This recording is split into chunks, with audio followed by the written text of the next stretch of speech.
All right, everyone, welcome back. It is Thursday night, so it must be the mothership. It must be Midnight Magic Musings. You've come to the right place. It's episode 21. We're so glad that you're here. I am your host, your humble host, the Lord Cephas. I am joined by the Earl of Florida, a man who, well, he routinely indicates that he is not a humble individual. Earl, have you achieved any level of humbleness this week? I've looked deep in my soul, and Mm, I've searched for the humbleness buried very mm, deep, and I mm, believe mm. I found it. I realized that was a receipt for a cheeseburger at McDonald's. So no, there is no humbleness here tonight, nor will there be for the foreseeable future, because I am the Earl of Florida, not humble nor humility filled. Would you like to receive a level of humbleness, a dose of humbleness, if you will? I don't vaccinate, so no, I don't want that. No humble Okay. vaccination for me. All right. I'm really not sure what to say with that. But since it appears the Earl is not going to be uh, humble in any way, Neither do shape, I. or form, I guess I will continue to live the gimmick as unselfishly as I possibly can. We want to welcome you here to Midnight Magic Musings, episode 21. Before we get too deep into it, and again, we don't like to dilly dally too much, but we would ask of you that if you would click that like button, click subscribe if you have not done so, share this sucker out on the social medias. We do appreciate that. Earl, you were talking about last week, we had what, 70, 80 subscribers. Again, we jumped up again this week. We've increased our subs. We're very grateful for everyone who participates and shares and comments on our videos. We do greatly appreciate it. So if you would do that, we do appreciate it. Just to let you know, the Earl has having some technical issues with his internet because they're getting thunderstorms, much as we did 2 weeks ago. Probably going to catch the tail end here as well. So just work with us, bear with us best you can. We'll get to your comments here May in just. showers bring April flowers. Wait, how does that work? If the rain falls in May, how does that affect the previous month? Isn't April showers bring Mayflowers?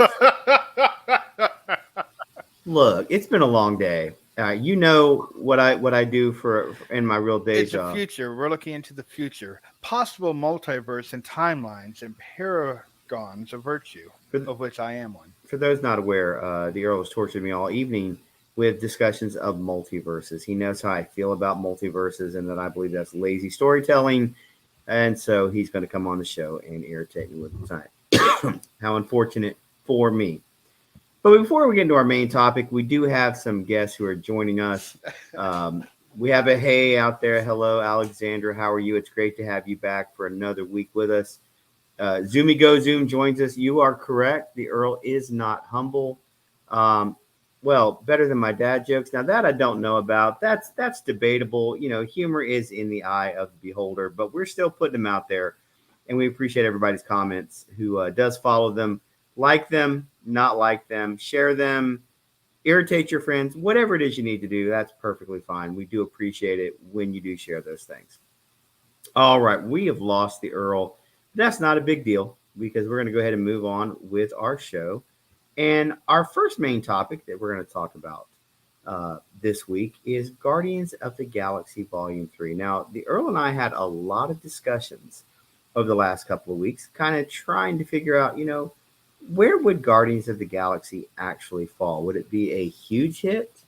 Would it be just a minor hit? Or, at one point it was tracking pretty low, to be honest with you, of what was expected. And so it finally came out in the theaters last weekend, and it had a respectable opening. It opened to about $118 million, about halfway to 119 million, which for most movies is a wonderful opening.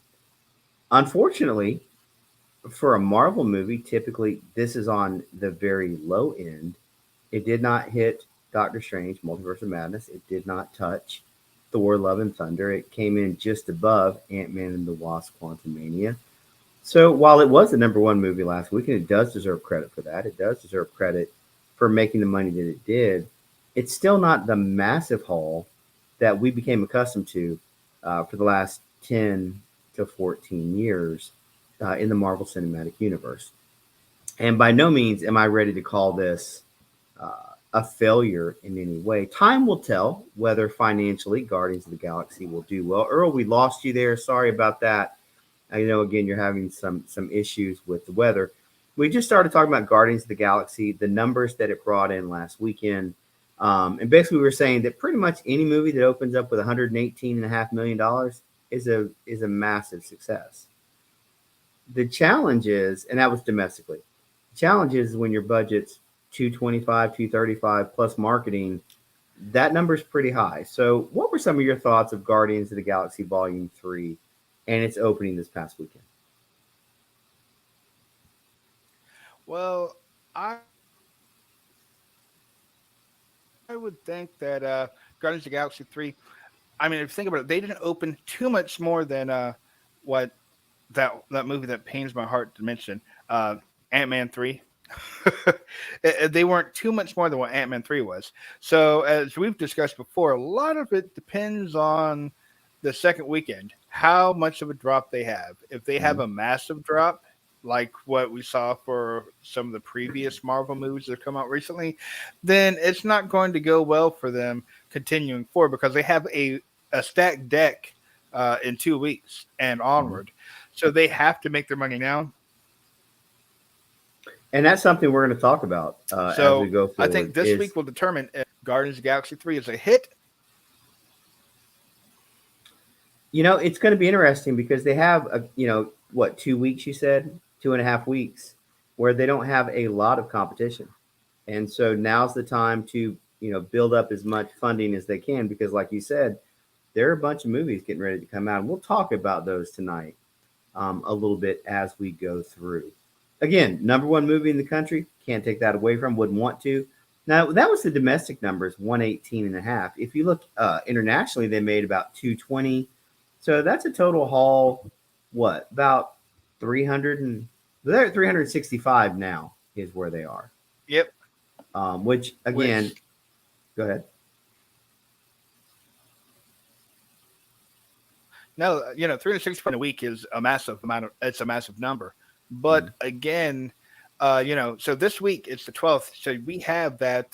They have 7 days to bank some money because on the 19th, you've got a movie coming out called Fast X that we're going to talk about in a little bit. And then a week Yep. after that, you've got Little Mermaid coming out. So they've got a week uncontested for the most part where they have to make their money or else they're in trouble. And again, we're not trying to sound any alarms or say the sky is falling, but if the pattern holds that has tended to plague a Disney movie, a Disney Marvel movie over the last few years, typically the second weekend there's a big drop. Now, a 50% drop, that's actually pretty good. But if you start hitting a 60% drop or a 65% drop, then all of a sudden things start to get dicey a little bit. And I think that's kind of where we're looking in terms of how this movie is going to be viewed. Critic scores have been pretty good. Fan scores have been really good. It's just the finances haven't caught up with it. Now, there is one thing about this that I do want to mention to people. It's something to consider, something to think about. Are we at the point now where Disney, where DC, some of these some of these distribution companies who have produced content that have made massive amounts of money, are we at the point now where we need to relook at our numbers and say, you know what? All of a sudden, $1 billion, that's not obtainable movie after movie after movie. Maybe, just maybe, we need to dial that back. Now, to do that means you're also going to have to dial back the budgets. What does that also mean? You're going to have to retrain the audience to accept that we are dialing back the amount of money that we're spending. We're dialing back the amount of money that we are going to spend on marketing and hopefully make a movie that's a little bit more reasonably priced. That way, you're not having to hit 750, 850, 900, $1 billion each and every time just to break even or just to make a little bit of money. I think, unfortunately, Disney, Marvel, is a victim of its own success. They had a tremendous run that I do not believe will ever be touched. billion-dollar movie after billion-dollar movie. But post Endgame, there's only been $1 billion movie. And that one really wasn't a Disney production. It was a Sony production that, again, Spider-Man No Way Home hit $1 billion, but it really wasn't Disney's property to claim. Now, they can claim it all they want. That's fine. You know, you can make the number say whatever you like them to say. But that I don't think that $1 billion movie is going to be possible every single time. Avatar did it. Spider-Man No Way Home did it.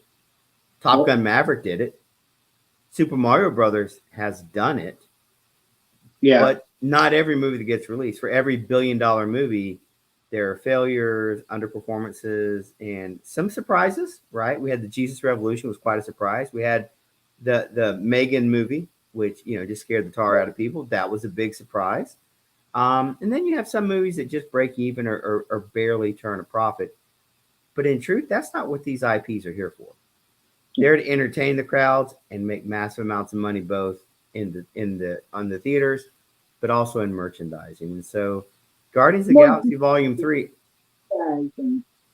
I'm just going to put it in the category of we'll talk about it again next week. And we'll have some actual data points, 2 weeks worth of data points to see where we think things are going. Because right now it's just conjecture and speculation.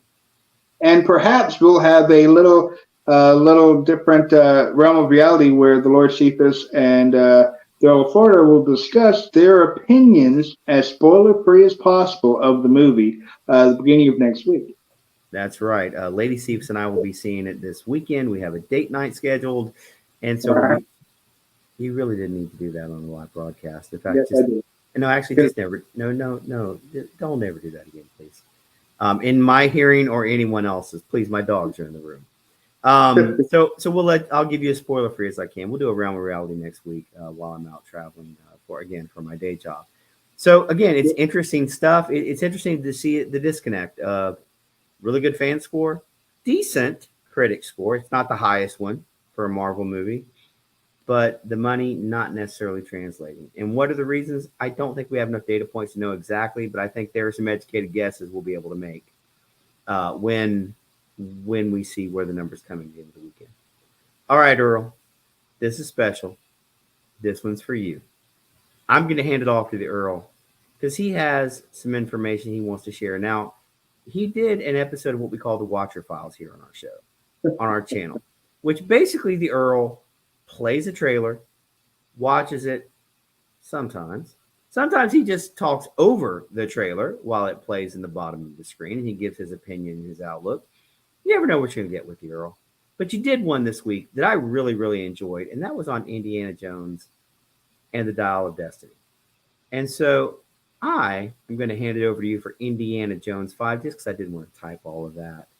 Earl, give us some of your thoughts. Maybe if someone did not hear that broadcast yet, why don't you give them a little bit of teaser of what that is? And while you're doing that, I will drop it into the chat. That way anybody who wants to go and see it can do so after we're finished up right here. Or if you're watching it on replay, you'll be able to select the link as well. Well, the short version is this. Indiana Jones 5, which is the Dial of Destiny, will be coming out on June 30th this year. If you're not familiar with what Indiana Jones is, it's not your fault. Really, it isn't. It's Lucasfilm's fault, because the last time an Indiana Jones movie came out was 15 years ago, which was number 4. And that movie came out, and I think it was around $178 million to make, and it grossed over $700 million. So it did pretty well. But if you still don't know what Indiana Jones is about, it's because it was 19 years before that where the third installment came out. So the spacing for the final two, so it's 19 plus 15 is how long it's been since The Last Crusade hit, which was in 1989. 2008 was when the fourth one came out. And then obviously 2023 is when the fifth one's coming out. So my biggest worry, trying to do the math hurts my brain. It's not my strong suit tonight. My biggest worry, though, is, it's been 15 years since an Indiana Jones movie came out. Nobody cares anymore because of how long it's been. It's been almost a generation. And then before that movie, it had been 19 years, which was a technical generation. So most people under 40 don't really know or care who Indiana Jones is. And that's my big worry for this movie because the budget is sitting at $300 million. $300 million. That's more than all four of the previous Indiana Joneses combined, added together, and throw another $20 million on top. That's not talking marketing or advertising or anything like that. I'm a fan of Indiana Jones. I did sneak in there in that age bracket somehow. You know, I love Harrison Ford. I love me some Mads Mikkelsen. And if you don't know who he is, he's the guy who's in most movies with only one eye. Or, you know, yeah, that's pretty accurate. He played yeah. He normally only has one eye in his movies. It's weird, but okay. You also have Boyd Holbrook, who you know, he was on the Hatfields and McCoys. He was on the Fugitive with Kiefer Sutherland. You know, so they have a good cast, and Toby Jones and a few others, but they have a good cast, and John Davis returns. But the problem is yes, he does. Who cares? And that's not me trying to be mean. It's like the people that care is 40 years old and older. And if they have a choice to go see a movie, they're going to go see a kid movie with their children. Then the people in their 50s are going to be, and you know, early 60s will be going to go see a kids movie with their grandkids. And the people over 65 aren't going to go to theaters. And the people who are closer to Harrison Ford's age, and he's what, right at 80 years old? Yeah. They're not watching.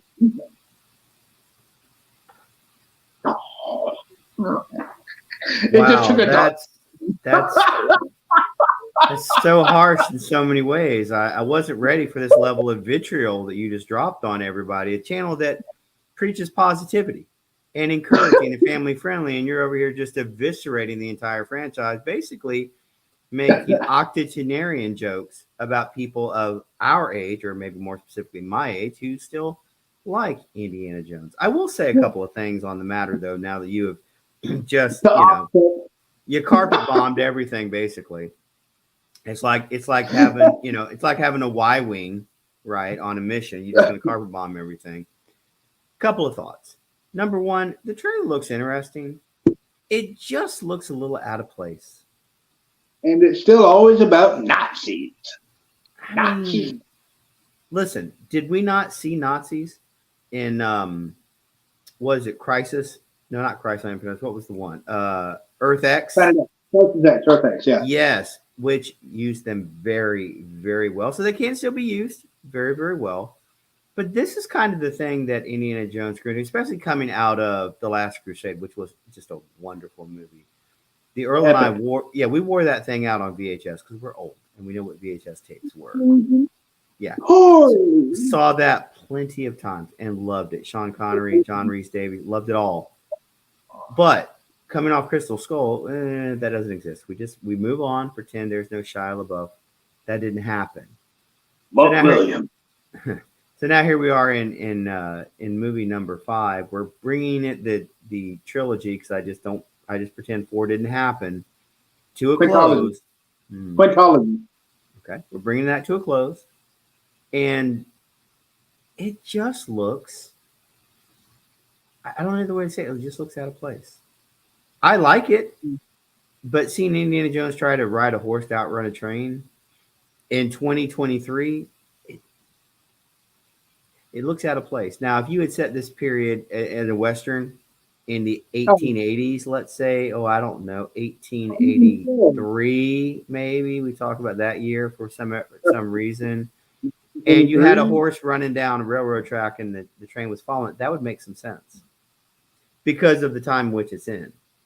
Trains still went faster than horses back then. I didn't say the horse isn't going to get run over. I just said it'd make some sense. Who's going to win?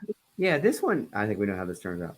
This one just, I don't know, it just seems weird. And to be honest, I love Harrison Ford as an actor. I loved him ever since I met him as Han Solo in Star Wars, and loved him ever since. So for me, it's kind of sad when you see people, but we all get older. We all age out of things. But I don't know if this is going to be the send-off that Lucasfilm wants it to be. I hope that it is. I don't actually think that they will kill his character. That's a personal opinion. I think because there was a lot of discussion online about a lot of backlash. I think they probably changed it if indeed that was their plan, because we want to believe our heroes continue to live on in perpetuity, even though we know the actors pass away.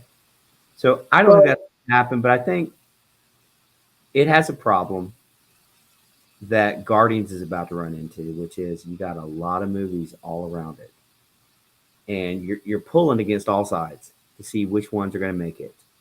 yeah. And I don't know that this one has the ability to climb to the top of the heap, but we'll definitely see. Well, I think it's going to have to make what was it? It's 900 million for it to be making any money. Is that what you figured? Assuming it is a flat 300 million, yes, it would take 900 million to break even. And you know what? I'll go see it, but I don't. I hope it does well. I hope it manages to spark a thing because I remember when I was a kid, archaeologists were cool still back then because of Indiana Jones. Mm-hmm. Well, You just know, remember, and- as we learned, X never marks the spot. Always remember that. Antonio Banderas is also cast in this movie. I have not seen him in the trailers yet. I thought maybe he's that figure in the smoky scene where you can't see anything, and I'm like, if I hear,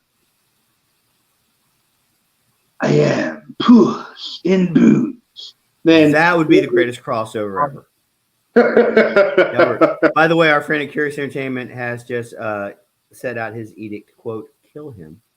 I don't think he means you, Earl. I think he means the Indiana Jones character. Okay, I was worried there for a second. I know, with threats of violence, but hopefully they have a good way of ending the story. But you know what? It's not out of their own possibility to try and hand off the mantle, or in this case, the fedora and the whip, to somebody else. So Yep. we'll see. But like I said, if you're interested in more information, click on the Earl's Watcher files. I think you'll enjoy it. Yeah. Oh, our friend Pink joined us. He died in Star Wars. Yes, we know. He's that guy who got stabbed by his son, which again goes back to what the Earl was saying about people of this generation not really understanding who the character is. He's just the guy who got stabbed by his son unnecessarily on a catwalk. And by the way, I assume he's still falling, right? Did it ever show him landing? Never showed him landing. Think about this, kids. Darth Maul, still falling, although we assume he landed at some point. The Emperor, still falling. We just assume he landed at some point. And now here's Han Solo, still falling. I'm not saying it's a pattern. I'm just saying it's a pattern. All right, Earl. Our next topic, again, is going to be one that's close to your heart. It's a little near and dear, and that is there's another sequel coming out, except this one isn't the 5th movie in the franchise. It's the 10th movie in the franchise. Technically, technically, that's true. But here we have Fast 10, Fast X coming out. How does this play in the box office with all these other movies going to be out as well? You know what? I don't even know anymore. All I know is that it's going to be a hard ride for them to rise above the competition and cross the finish line with enough money to make the last movie. Like what I did there. I'm just gonna let you have it as the one on the show who tells the bad dad jokes. Sometimes you gotta let you have it. You gotta have it. Well, thank you. Well, the thing is, this movie is slated where it has already spent $340 million to film. Mm-hmm. That's the 8th most expensive film ever made. That's crazy. Okay, you've got a cast that, because it's the 10th film in the Fast lineage, 11th film in the franchise, you've got Vin Diesel, Michelle Rodriguez, Tyrese Gibson, Ludacris, Jason Momoa, John Cena, Jason Statham, Sean King, Alan Richardson, Scott Eastwood, Helen Mirren, Charlize Theron, Brie Larson. I mean, dear Lord, who else is going to be in this movie? Can you imagine how much money they're spending on this movie? And guess what? There's a reason. It's the 8th most expensive movie ever made, and it pulls in at 2 hours and 21 minutes long. It has to be, because it's setting up the finale to this entire franchise. Is this series tired? Yes, it's tired. But you have to look at the evolution of this Fast and Furious series. Is it went from a street racing thing to a cop buddy show to a Tokyo Drift, underground racing in overseas, to a literal almost remake of the first one, to now it's an international thing, and they're trying to get money to clear the dams, or at least live happily ever after. And you just throw this massive mountain of men named Dwayne Johnson, who brings in a massive following to begin with, and then now in the next one, he's a good guy who's working with them. But now you got Jason Statham back, and then you got some people that killed are now back, and it's like, what's going on? Plus you have Wonder Woman. It's like, oh, this is working, and then you got with the next one, and you got the next brother, and then maybe it was Luke Evans or Jason Statham. But you know what? Nobody ever dies. Nobody stays dead. Nobody's ever a good guy or a bad guy. Or good, because this movie keeps going on, and just when you think they've reached the utter limits, they cross the limits and put a car in space, and then we're at Fast X. I mean, I think the next evolution of the story is to fight Superman. I mean, that's why you go into space, right? The next just makes sense. Is to kill everybody. Please kill everybody permanently. No. What if we had a multiverse? Well, they got a strong following now. They got a strong following. They have, but a $340 million budget. How much, Lord, how much is it going to cost for them to break even? About almost 1.2 billion. That's asinine. That's ridiculous. Number 9 cost between 200 and 225 million to make. Which is 120 million to 140 million more than this next one, and it only made $726 million at the box office. What? Can you explain the progression of how you go from how do you rationalize jumping to $340 million when the last movie did not hit that? How do you rationalize what you said about Indiana Jones, where if you combine the first 4 movies, it still doesn't cost as much as the 5th movie? Yeah. How do you rationalize spending that amount of money as a studio if you already know previous editions did not achieve the number that you're going to have to achieve? And, this is not a beat on Disney Channel. This is a be fair to everybody channel. And look, Universal, we need to talk about this. It's expensive. And fast movies are an event to go see. It's just popcorn flick at the movies. And you know what? That's okay. I don't need life-changing entertainment. I just want to go eat some bad food at the movie theater and have some fun. Forget my own problems for 2 hours or 2.5 hours. If it's a Little Mermaid movie, we'll talk about that in a little bit. But can you get enough people? Can you get the repeat viewing? If Guardians does well this weekend, I think a lot of it's going to be repeat viewing. I have friends who have already seen it twice and are going to see it again this weekend for a third time. You've got to get that repeat viewing. That's how these movies have legs and are sustained. Can Fast actually do that? I don't know. I think one of the challenges that I see is The Rock's not in it for a myriad of reasons. Mainly, he has a beef with Groot, apparently. So he's not in it. The Rock does sell tickets. Now, Black Adam notwithstanding, because you couldn't give away tickets to Black Adam, much less sell a ticket. But he does move the needle still in Hollywood, and he's nowhere to be found, but you've added 7 more people in his place. Yeah. Well, that's the interesting thing is, Furious 7 made just over $1 billion. Furious 8 made $1.23 billion at the box office. Furious 9 didn't hit 800. It was at 726. So what changed between 7 and 8 and number 9?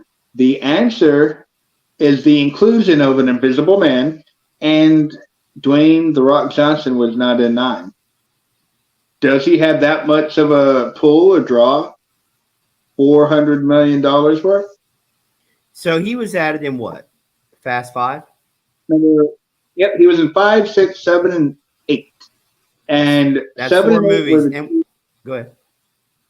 7 and 8 made over $1 billion. 5 and 6 did not, but they crept up. Then when 9 came out, it did not have The Rock, did not have Dwayne Johnson, and it dropped almost $400 million at the box office. Went from 1.2 to 7. And is that his fault? Not necessarily. It could be storyline. Not everybody was excited about the storyline and the villain and all these different things. But all those things together can create an issue. So we're going to see if there's more to it than that. But again, here's another one of these movies dropping when Indiana Jones 5 is dropping, when Guardians is already in the theaters, when Super Mario will still be in the theaters. The Little Mermaid, you've got the Flash movie coming. Oh my goodness. What a month or to 6 weeks we have. Well, you know what's kind of funny though? Fast X, you've got Groot in there. You've got Aquaman. You've got Peacemaker. You've got a former Aquaman and Alan Richardson. You've got one of the Greek guys from Shazam 2 and Helen Mirren. You've got Captain Marvel is there with Brie Larson. Yeah, there. You've also got Charlize Theron, who was technically a superhero from Hancock with Will Smith. So, you have a lot of superheroes. How deep down did you have to dig for that one? Actually, you know what? I liked Hancock. I did too. I'm not ashamed to admit it because that appeals to my sense of humor. So I mean, it was just disturbing on so many different levels. Well, but listen, she's also in the end of Doctor Strange, Multiverse Madness.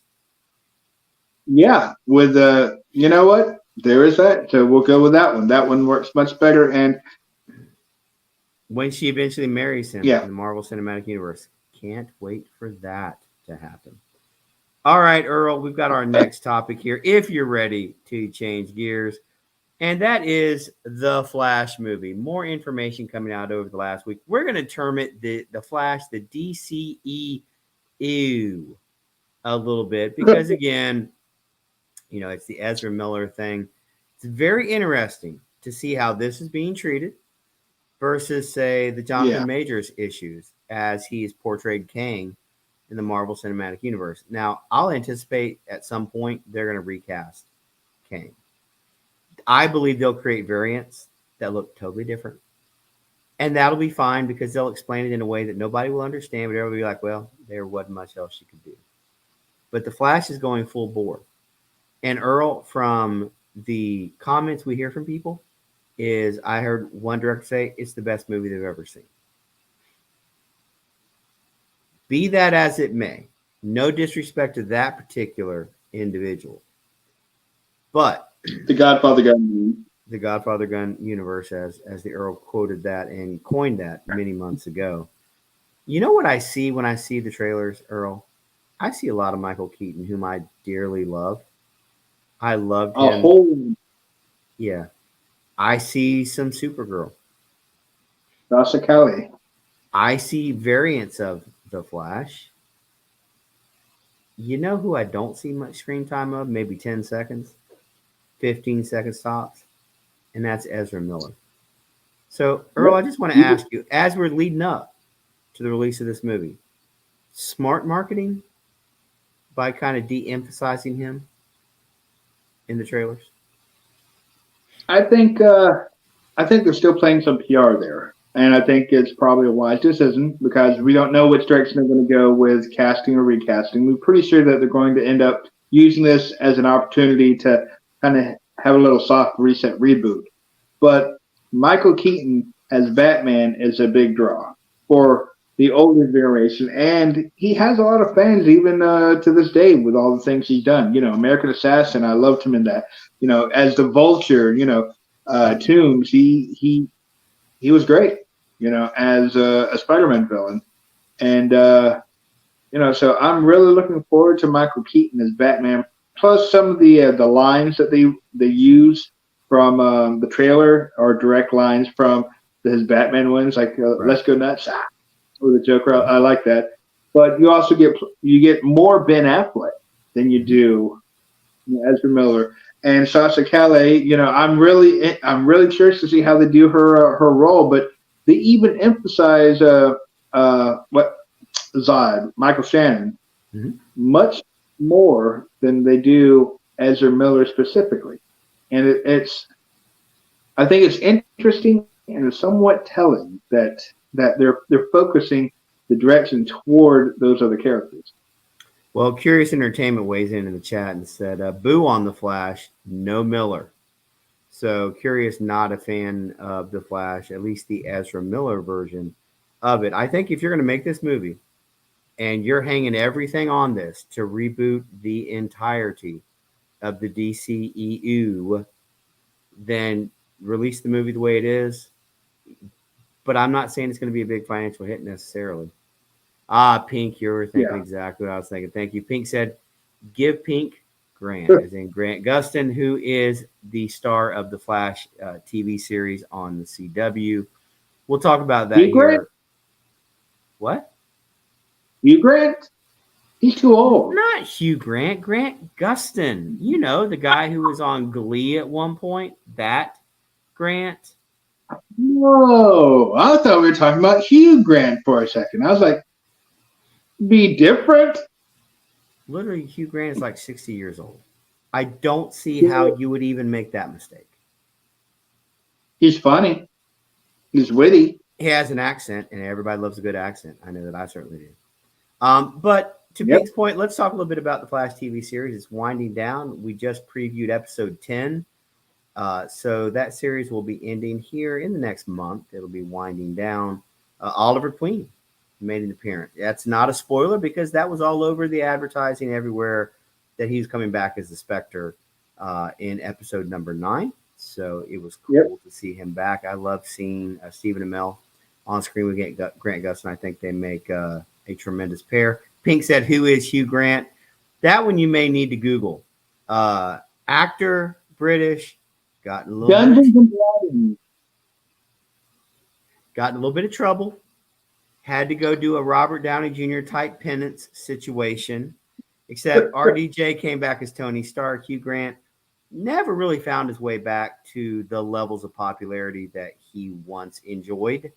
But yeah, that's who Hugh Grant is. He was sort of an actor that was on the A list in Hollywood and then took a tumble, and never really came back from it. RDJ certainly showed how to do it. But as far as the TV series ending with Bloodwork being the main bad, the other thing that I want to mention from the movie that just comes to my mind is a lot of rumors about who's going to be the big bad in totality. Are they going to do like the Dark Knight, the Metal series they did, where you have the Red Death, which is a bunch of different Flashes from across the multiverse? I don't know that they'll do it. I'm just saying it's speculative. Red Death, that's Batwoman, isn't that right now? Mm-hmm. In the series, it's Batwoman is the technical Red Death they're using at the moment. That is true. That's Javisha Leslie, I believe is her name. Yep. Which, to be honest, better than Batwoman.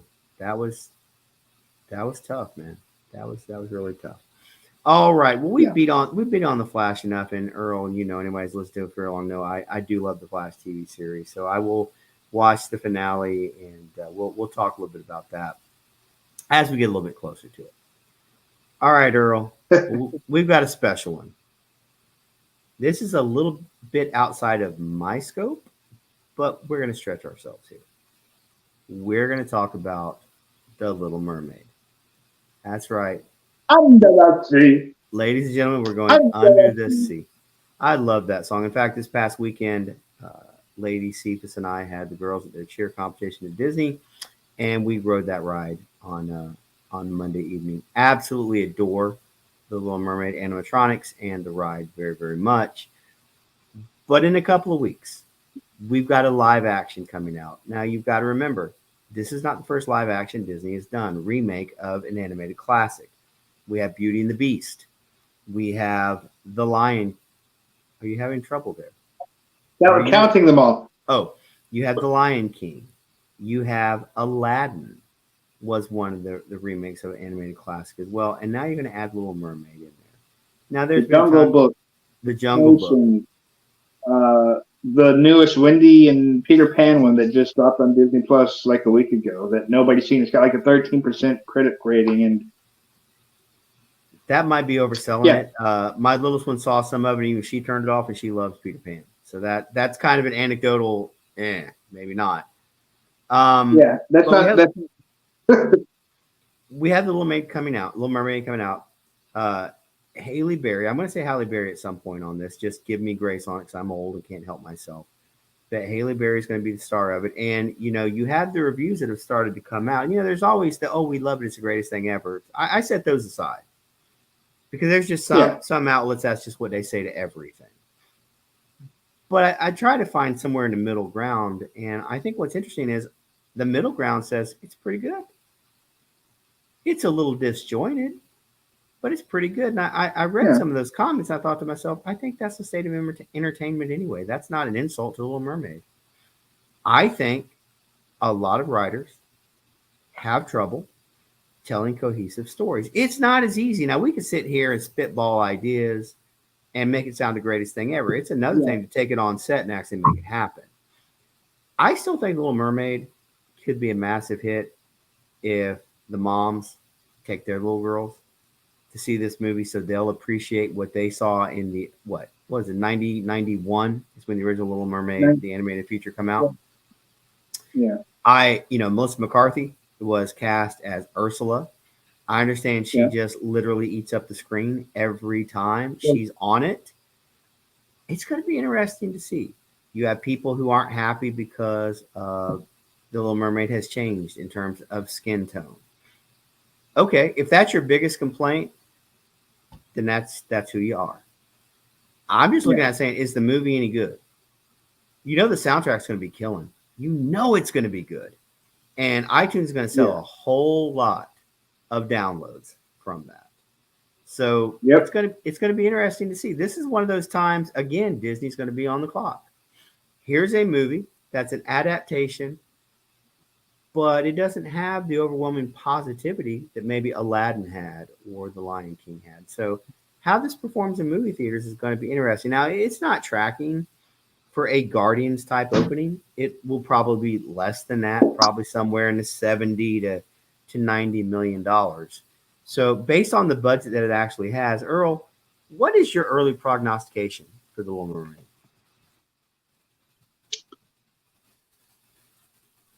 I have no idea. Okay, ladies and gentlemen, we want to thank you for joining us today. Hope you got everything out of it that you want. I'm kidding. I kid because I care. That's why I kid. Or maybe I don't care. That's why I kid. Either way. Go ahead. I'm sorry. Yeah, I'm back. Sorry about that. The weather's really going crazy out here tonight. Sure. For The Little Mermaid, you know what? I was a kid. I was less than 10 when it came out. So I watched it. I enjoyed it. Flounder, the seagull, I don't remember his name, Sebastian the crab. It was fun. And, And that's what you get. and the eels. He's back. Dang it. You dropped for a second. Now you're back. Dang it. I grew up, I was like 8, maybe, or 9 when it came out, and maybe 7. And so, the musical, it was fun. It was enjoyable. So, I mean, for me, I know that I have 2 little ones who are around the age I was when I watched it. And as long as they want to see it, and I can tell you one of them will for sure want to see it. She's a girl, and I will take it because it's fun. I enjoyed it when I was a kid, even though I'm a boy. I enjoyed it. You don't know how many times I've brushed my hair, not anymore now, I got it cut, with a fork just because of The Little Mermaid, just to mess with my kids who see, the older ones, to mess with them, All right, Mr. Little Mermaid fan. What do you call the fork? What did she call the fork? I don't know. Dun, dun, dun, dun, dun, dun, dun. Dun, dun, dun, dun, dun. I don't remember. I'm just going to keep doing that just to annoy you because I already know you don't know. So I just wanted to drag it out a little bit. The answer is a dingle hopper. Oh, yeah. I didn't remember that, honestly. Oh, dude. Now, see, I didn't learn all this because I didn't watch it because I was a little bit older than you at the time. So I was not the target audience. But now that I've had little girls, I've seen it. And okay, it was cute, right? But I wouldn't have been your target audience. I think it has potential. Pink weighs in the chat and says, "I'd rather see The Little Mermaid than go see Guardians again." Hey, total respect for that take and that opinion. I still think it has the potential to do very well. I think the challenge is going to be getting people out to the movie theater, and I really do wonder if that isn't going to be the challenge overall. Either it clicks with people and people want to go, or they're like, "I'll wait That for it to come out on Disney Plus because I know I got 45 days." well, that's literally what we were also talking about earlier. People that went and saw Guardians of the Galaxy, or people going to go see Guardians of the Galaxy. Little Mermaid was so. Let's see, 1 week nothing, second week Fast X, third week Little Mermaid. Yep. That's the problem when when Disney, as the umbrella corporation company, has 4 things, 5 things, 6 things coming out in 6 weeks. They're cutting into their own profit margins here. They're their own worst enemy in some of these cases. That's not good. In my opinion, I would be looking at the business model going, why are we doing this? We're stabbing ourselves repeatedly, and especially when we're slowing down on product, right? Right. We're slowing down the movies, we're slowing down the TV shows. Why are we cramming all of these shows? I know it's getting ready to be summer, but you need to space them out a little bit more, especially since there's not going to be any product right now because of what's going on. Part of the problem is, they pay for those windows, they book those windows years in advance. This is what everything has gone into it. It's very difficult to pull it unless it's called the Marvels, in which case you can just kind of shelve that at any point you want. Nobody notices. I kid because I care. I do love me some Kamala Khan, but I don't think she's going to be enough. But you know what? Man, maybe I could be wrong. Maybe with the reshoots, everything going on, it comes out and it's just a great, fun movie. Wouldn't that be nice if we could just talk about Disney being fun? That's why they paired Kamala Khan with Goose. The Keflurflin, Flurfkin.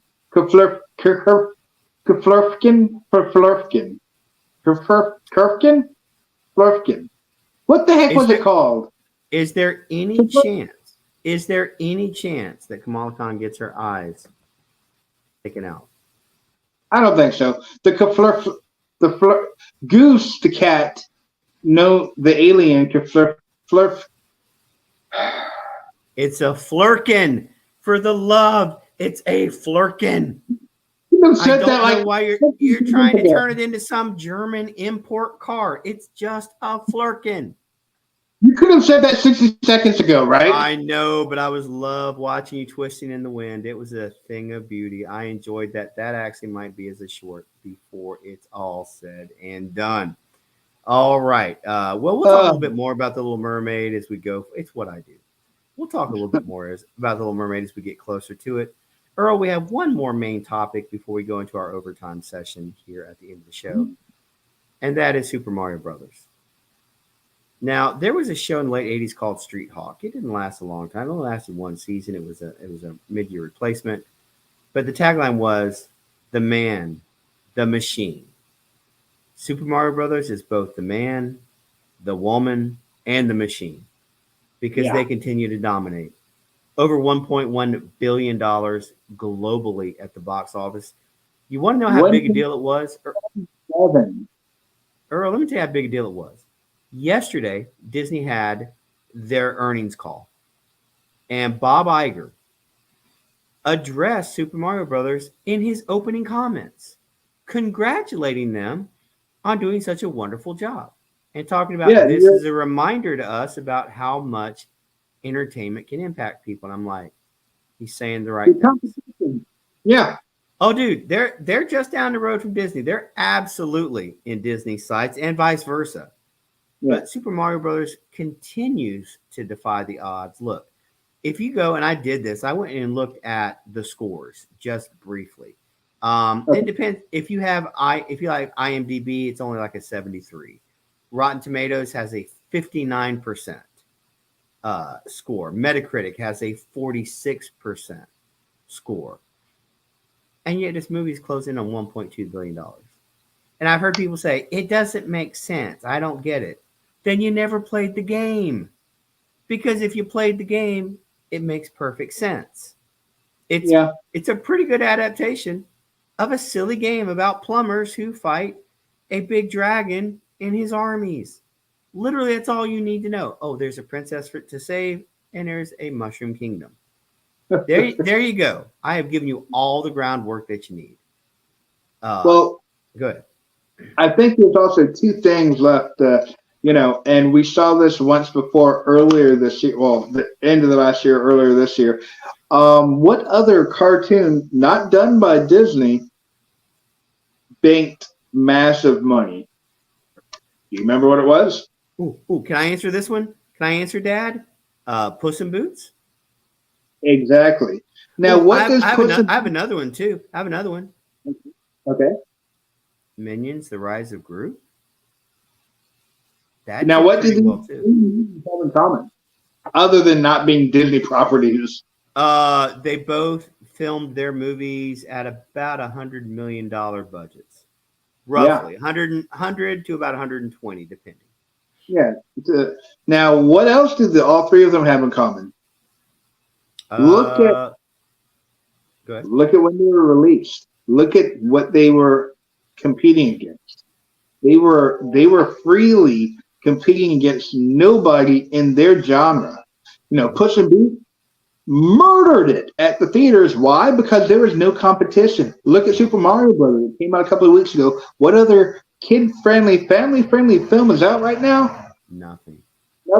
Guardians of the Galaxy, Volume 1 was pretty family-friendly with a twist, a little bit older. The second one, got a little bit more mature because of the emotional aspect. And the third one, from the trailers, I'm not going to take my 7 and 8-year-old to see that. But no. you know what I can take him to see? Super Mario Brothers. So, I mean, the free marketing there, they have wide open spots where, big blockbuster movies are coming out, but not in the genre of family-friendly films.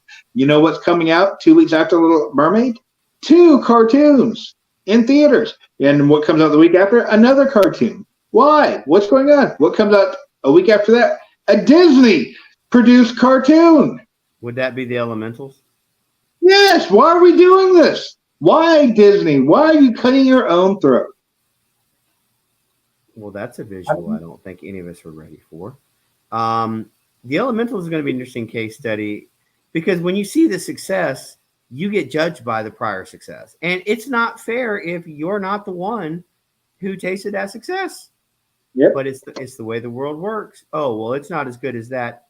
It may be a completely different subject matter, but if it's animated, oh, well, it should do just as good. No, not always. That's not the way these movies work. So congratulations to Super Mario Brothers for continuing to rake in that money, not only guaranteeing there's going to be a sequel, because there's going to be a sequel. And I can't promise you there'll be a Toad in the next one that you have to fight at the end of the movie, as they did in Super Mario Brothers 2. I cannot promise there'll be a Birdo who spits out eggs at you that you have to jump on top of, pick them up while you're jumping on top of, and throw them back. I'm not saying that's going to happen. I'm also not going to say the sun's going to chase you through the desert. But darn it, if they would do that in the movie, I would be a happy man. What about the princess, levitating across for short periods? Well, first you have to run real fast and then jump, and then she can kind of float over. I was not a big fan of Toad just being able to pick stuff up in a hurry. I'm like, yeah, and didn't work for me. Didn't work for me in that. All right, Earl, we've come to that special time of the show. We have come to Triple M Overtime. This is where we have topics that we don't have specific talking points about them, just things we want to bring up. And so, if it's okay, Earl, okay. I'd like to go first. Okay. I want to talk about the premiere episode 1, Season 8 of Fear the Walking Dead. Lady Cephas and I have been Walking Dead fans from the very first episode when it debuted. We have watched Fear the Walking Dead all the way through, even when things were difficult to do. We watched Tales of the Walking Dead, even when it was difficult to watch that. We'll watch the Negan series. We'll watch the Rick and Michonne series. Why? Because it's just what we do in the Cephas household. But I want to give a warning. Earl, you know how when we were younger, even they would have like milk cartons. Be on the lookout for Yeah, someone. You remember things like that. yeah. I would like to do the entertainment world a service. If you see Andrew Chambliss or you see Ian Goldberg and they show any interest in being a showrunner for your IP, I would like to make a suggestion from the bottom of my heart. Run away as fast as you can. I will not give spoilers away, but they came on Fear the Walking Dead season 4. Completely flipped the script, literally. We ended up with a season where people were being chased by a grandmother and they were scared of her. They I, rebuilt a plane. They flew in a hot air balloon in season 5, in season 6. They let someone get infected, but it didn't kill them. And then at the end of last season, when they had a chance to actually kill off a main character, the whole episode was about they were talking to themselves as a child. I what? get noir. I get that type of storytelling, but I just want to tell you, just because I get it does not mean I want it, does not mean I like it. I will finish season 8 because after inputting 7 seasons of my life into this, I've got to finish how the story goes. But yet again in season 1, I was left just petting my dog saying, babies, I'm sorry you're even in the room, and having to hear the verbiage being spoken because they're confused. I'm confused. I don't know why we're having our 837th time jump, but there you are. There you are. So that's my public service announcement.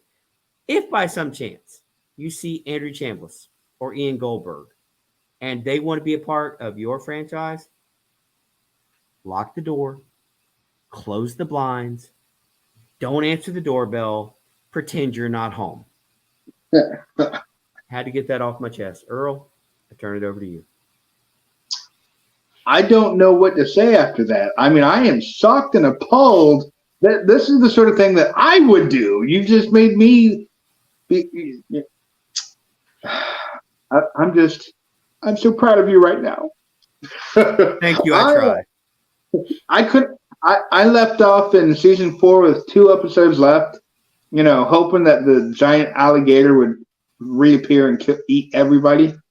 Oh, I do remember that. Yeah. But it didn't happen, unfortunately.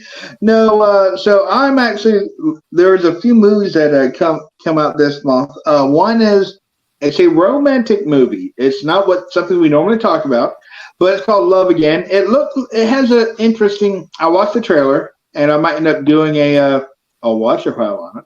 But it's a woman's engaged, and her fiance passes away, and so in order to help cope, she starts texting his old number, just last statements or whatever, trying to cope and figure it out. Well, it's been reassigned to somebody who is obviously the opposite sex, the same age, and attractive.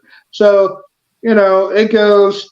He wants to meet this girl who's texting this number, and they fall, and blah blah blah. You know how it goes. But it looks interesting. It stars Priyanka Chopra Jonas. So, I'm in it. The trailer was just enough to make me go, another movie that's coming out this month is a movie called Hypnotic with Ben Affleck, William Fisher, and that one it looks a little bit wonky.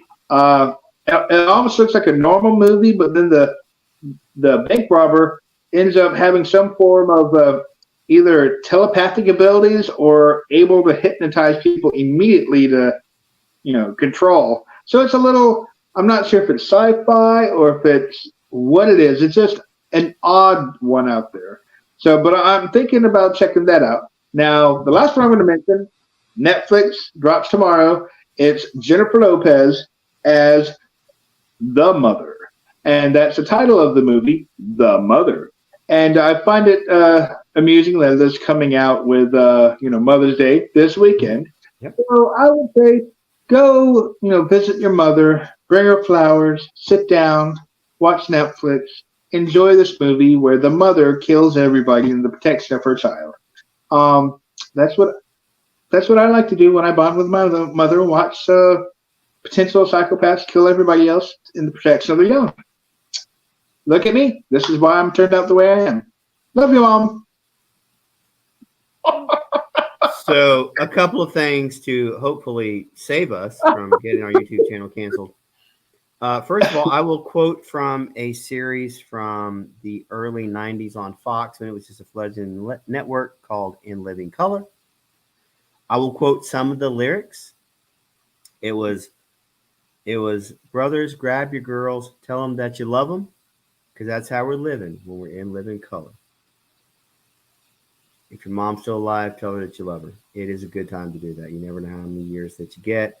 And if Jenny from the block is the mom, I'm going to check it out because that's what I need to do. I've got one last rant in me, Earl. Okay. Ladies and gentlemen, whether you're watching live or you're watching this on replay, I have an important question to ask you.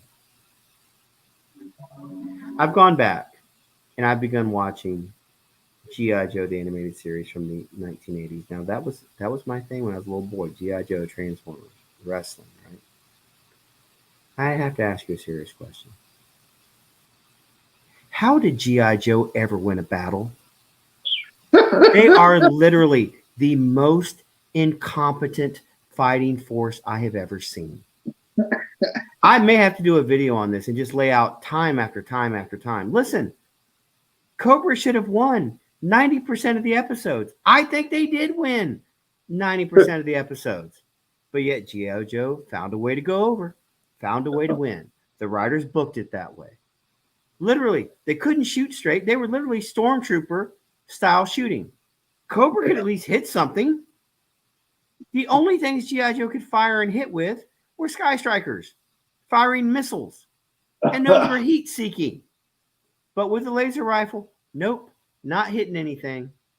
Do you know how hard it is to have 30 people shooting at one person and still all miss? It takes skill. They found a way. And not everybody can find a way, Earl. They found a way. I want to point out that Curious has said, "Let Fear Die," and obviously Dead City for the win. That comes out in 2 months, I believe. It does. And Pete wants to know, what is living color? When black and white went to color?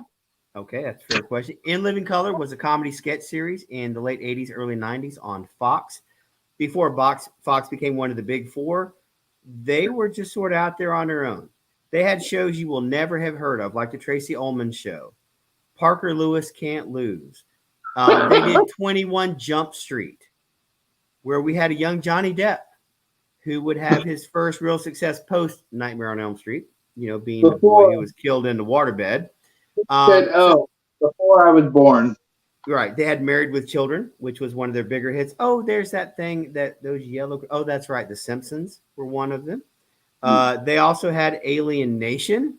Shows how old I am that I can remember all this stuff. So that was the late 80s, early 90s. So In Living Color was Sunday night programming. It was Keenan Ivory Wayans, Damon Wayans, Sean Wayans, Marvel Wayans. Stop me if you've heard the word Wayans, because pretty much the entire family was on the show. And it was basically Saturday Night Live set in a more urbanized setting. Jim Carrey got his start on In Living Color. J-Lo was one of the Fly Girls, who was that was their dance troupe on the show. So it is involved. It's done a lot for pop culture that maybe you're not aware of. David Alan Grier started on that show. Tommy Davidson, who, if you ever watched Illin in Philly, which was his stand-up comedy show, is still one of the best ones to ever be there. Pink says, it was before I was born. I've never heard of the Wayans. It's okay. The Wayans brothers did have a show on, what was it used to be? WB. Before there was a CW, there was a WB. There was a UPN. They merged. That's where we got CW from. And so in the 90s, they had a little bit better run. I guess you've never seen Damon Wayans do, what was the military one? Because he kept referring to the kid as Snoop Diggity Dog. Major Payne. Damon Wayans was also in The Last Boy Scout with Bruce Willis. Again, that was a 90s movie as well. Underrated. I really liked it. But that's what In Living Color was. And he says, I don't know any of these. I know it's because I'm old. I'm sorry. But you asked, and I just had to ramble on. Earl, don't laugh too much. I know how old you are, and I'm not that much older than you. I don't know who any of these people are either. You're a dirty, filthy liar. Most of the time, we say liars go to hell, but in this case, they're probably going to Congress. So we know where you're going to end up here one day. So now that I have gotten most of that off of my chest, I feel a little bit better. I'll probably have to do a video ranting a little bit more. Maybe about G.I. Joe, because, you just can't talk enough about it. My wife posted on social media earlier this week. It's a swear jar that only had a couple of coins in it, and a jar that said he talks about Star Wars when nobody asked, and it's overflowing with money. It's kind of how I am, so you might get a video on something like that. But other than that, Earl, that's all the information. That's all I want to share for MMM Overtime. Do you have anything else you want to share before we get out of here? No, I think you should definitely do a video in the future about the Wayans brothers and the evolution of comedy on sitcoms that's evolved into pop culture. And we would be more than willing to answer any questions from any of our fans or members. And I think you should definitely do that. And I would like to be on the show so I can laugh and giggle the entire time. For the love of God, you can't even keep a straight face while you're saying all that foolishness. I know what you're trying to goad me to do. Will he talk about Martin? Will he talk about living single? Maybe I'll talk about New York Undercover, one of the most underrated cop series of the 90s. Maybe I'll talk about that. Just a horrible. It was not horrible.